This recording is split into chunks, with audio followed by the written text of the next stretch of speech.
Our keynote speaker today is Town Council President Michael Puccilo. Many of you know Michael. He grew up in Palm Beach and he's lived in town for most of his life. He graduated from Williams College and Georgetown Law School and specialized in securities litigation during his career. He was first elected to the Town Council without opposition 2011 and re-elected in 2013 and 2015. He serves as president of the Town Council. Mr. Puccilo chairs the Town Council's Public Works Committee. He also sits on the Ordinances, Rules, and Standards Committee. He and his wife, Deborah, a retired Palm Beach County judge, have raised 3 children in Palm Beach. They've been active in civic and community affairs for more than 30 years. This morning, we've asked Michael to put on his Town Council President hat and give us a State of the Town report on the key issues facing the community. After his remarks, he and Jeff will take your questions. Please join me in welcoming the Honorable Michael Puccilo. Thank you, Bob. Thank you, Bob, for that fine introduction. And I will just make one minor correction on the introduction, which will actually segue me into the remarks that I want to make today. I am no longer chair of Public Works. I passed that on to Donnie Moore a year ago when she joined the council. And I'm no longer on the ORS, but I do chair the Finance and Tax Committee of the Town Council, something that traditionally, at least, the presidents have also assumed that responsibility, as David Rossow did when he was president. And that's a good segue into my remarks, because I'm going to talk a little bit today about one of the issues that the Finance and Tax Committee has been looking at since November, and that is our public safety pensions and how they're affecting the public safety of this town, how they may affect public safety in the future. That's the police and fire, and some of the things that we've been talking about doing to ensure that this town remains not just a beautiful place to live. Jeff talked about that and the lines, but I'm going to talk about making sure that in the future it continues to be an extremely safe place to live and to raise a family. So there's a lot I can say about this. I'm going to try and give a brief summary, go over some of the key points, give you some facts, and tell you a little bit about what we're doing and I think where we're headed, and then I'll take some questions. First, very briefly, in case those of you don't know exactly what system we have, we changed 4 years ago from a purely defined benefit system for all our employees, public safety and general employees, to a hybrid system. And it's not a defined contribution, it's not just defined benefit, it's both. We have a defined contribution, which, as some of you know, is like a 401k plan. The employees put in money, the town makes a match. We also have a residual defined benefit plan. We're paying for the old plan, which I'll talk about in a minute. We have a new plan where we essentially pay into a defined benefit system. The multiplier that we pay is 1.25. That is 1.25% of the individual salary goes into that system. The retirement age, that is the age at which the police and fire can collect, is 65. I think we are the only municipality in the area, if not the state, that has a 65-year-old limit. Now, we're going to learn more about this because the Civic Association, together with the Police Foundation, have sponsored a study which will look at a dozen or so municipalities that we actually compete with and see what they are doing in terms of their compensation packages as a whole, including their pensions. So some of the remarks I'll make today about comparing with other municipalities are based on anecdotal evidence that I've got in my research and in the research that the town staff has done.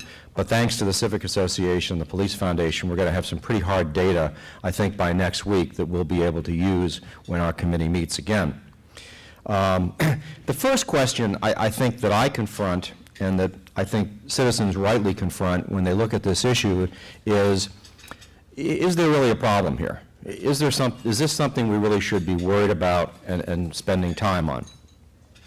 Let me give you a few statistics. First, in the fire department, we've had 56 departures from the fire department in the last 4 years. That's out of a staff of 68 people. 17 in the last year. 29 went to work for another department. Of those, 20 had less than 5 years' experience. In 2 of the last 3 years, turnover has been in excess of 20% a year in the fire department. In the police department, we've had 46 officers leave in the last 5 years. That's a 70-person department. 27 resigned and 18 went to work for other departments. Chief Bluen tells us that 60 to 75% of the force right now has 3 years experience or less.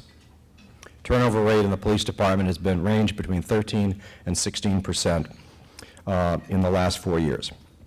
In addition, in the police department, we have another phenomenon that's going on, and that is we've lost a number of senior people, and almost the entire senior staff is in the DROP program. DROP, for those of you who don't know it, what that is, that's a program where you essentially, once you go into DROP, you have to leave service within 5 years. You are effectively retired in the sense that you are no longer accruing benefits. For retirement purposes, rather, your benefits are being paid into a fund, which you receive at the end when you leave. Kirk Bluen has been in DROP for 1.5 years. In 3.5 years, approximately, he'll be leaving the department. 2 of the captains are in DROP. 3 of the captains are in DROP and 2 of the sergeants are in DROP. So in 3.5, 4 years, we're going to have a major issue with respect to who's running our police department. So those are just some basic facts. What are we going to do about it? Well, the first thing we're going to do is we're not going to go back to the system we had before. We had a system before that was extremely generous and, in my view, fiscally not responsible. But we have to go back to a system that is at least competitive. And that's why what the Civic Association and the Police Foundation are doing in terms of getting us information that will enable us to really determine what we're competing against. And as I understand this study, it's looking not just at random departments, but places where our police officers are going and where our firemen are going. And they're different in some instances. The fire, they may go as far as Dade County, and police, they generally stay in Palm Beach County. So we're going to find out, I think, an excellent idea of what we really are competing against. And just to give you some anecdotal information that I have, I said earlier we pay 1.25% multiplier on a defined benefit plan. The Florida retirement system, which covers about half the municipalities in Palm Beach County, pays a 3.0. If you're in a Florida retirement system plan, you can retire at 55 or 30 years of service. So look at 52, 53, 55. You have to be 65 to collect under our plan. And by the way, the oldest person in our police department right now is 53. As an example, under the FRS system, if you work 28 years, you can, and I'll use the same $100,000 as an example for a final salary, you can retire at $84,000 a year. Under our system, you'd be able to retire at $35,000 a year. So it is a dramatic difference. Now, we're going to do this in a way that is, in my view, if we do make a change, and I'm only one vote up there, as I well know, having sat up there for 5 years, but if the council does make a change, I certainly hope it'll be something that will be fiscally responsible and also budgetarily responsible. And this gets me to another point, and that's our DC plan. Director Bluen came to us at one of the first Finance and Tax Committee meetings, and we asked him about, what about the money we're putting into the DC plan, this 401k type plan? And he said, we are getting absolutely no value for that at all. The police and the firemen don't look at the DC plan. They don't say, I'm going to go out and I'm going to invest this in a mid-cap fund or a value fund or a growth fund. It just has no value. Now, if you were running a business and one of your division heads came to you and said, you know, we're spending about $500,000 a year on X, and we're getting nothing for it. We're getting no revenue, we're getting no market share, we're getting nothing. I think any responsible business person would say, we've got to change that. We've got to take that money and find a way to use it intelligently and get some benefit for it. So what I've been cogitating with and working with the actuaries on is taking the $525,000 that we spend every year, that's the town's 8% contribution to that DC plan, and saying just put that money, or maybe even not all of that money, maybe only about 7/8 of that money, or somewhere in that neighborhood, take that money and put it into a DB plan, a defined benefit plan, and see what we could come up with. And let's run the numbers and see if we can get a retirement age down to 55 or 56. See if we could get a multiplier up to 2.5 or 2.75. The early indications are that we can do that, that we will be able to get multipliers in that range. We're not going to go back to 3.5, but we can, I think, get somewhere in this 2.5 to 2.75 range without spending more money than we would be spending under the DC plan. And for me, that's pretty sacrosanct, because I want to be able to go to the voters and say, go to the taxpayers of this town and say, we're taking money from here and we're putting it over here. We're not going to increase taxes. We're not going to change things dramatically, but we're going to redirect that money in an intelligent fashion. We haven't got a final number. We're going to looking at the work product from the study that you are funding here at the Civic Association. We're also going to run some different actuarial numbers. We've been running numbers so far with 2014 numbers. Wilbur Ross suggested we look at the most recent data, which we should have in the next few days, so we'll look at 2015 data. And I've also said we should, right now we have in our retirement system, we have a return, an expected rate of return of 7.5%. The average nationally right now is about 7.63%. We have 7.5%. There's been discussion of possibly lowering that and possibly going to 7%, maybe gradually over a number of terms, and I think we may end up doing that. It's interesting. I'll get to, well, let me finish this point. So I've said let's go at 7%. Let's assume at 7%. Let's take the highest mortality. Let's take the most expensive assumptions and see what we can do with that $525,000 and see if we can stay within that budget amount or even go to 7/8 of it and take that other eighth and put it towards funding shortfalls in the retirement system. And I say 7%, I think we probably are going to move in that direction of a 7% expected rate of return, but I couldn't help bring this. There's been discussion, the town has, by the way, has been achieving that 7.5% up until last year. And it did not achieve it last year. In fact, it was negative. And frankly, the returns in the retirement system to me have been somewhat disappointing. I compared them to the Florida retirement system and pointed out that the retirement system does better than we do. And I know that the members of the Board of Trustees of the retirement system are meeting actually this week to look at possibly getting an advisor in there that can get a better return. One of the things that came in the mail, and I couldn't resist bringing it, Bob mentioned I graduated from Williams College. I know there's another purple cow over there at that table. As we all do from our alma maters, we get all this information when they're asking for money. And I received this from Williams this year, which talked about their portfolio returns.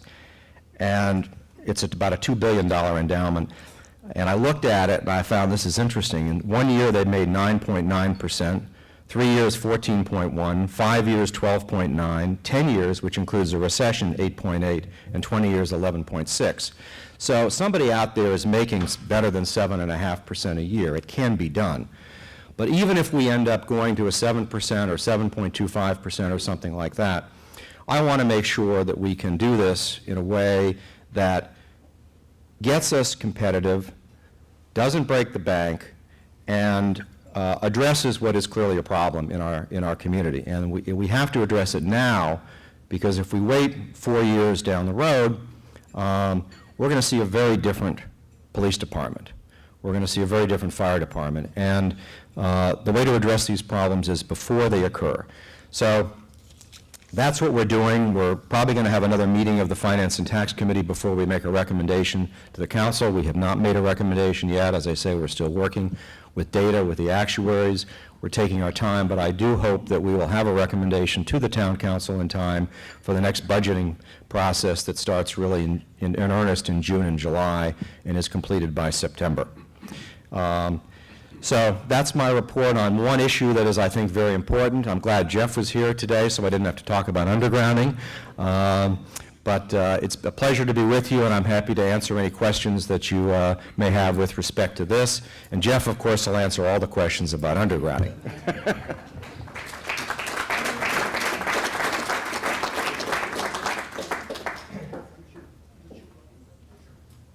Bob, I want to ask you a question. You said that you're thinking about going back to like a 70.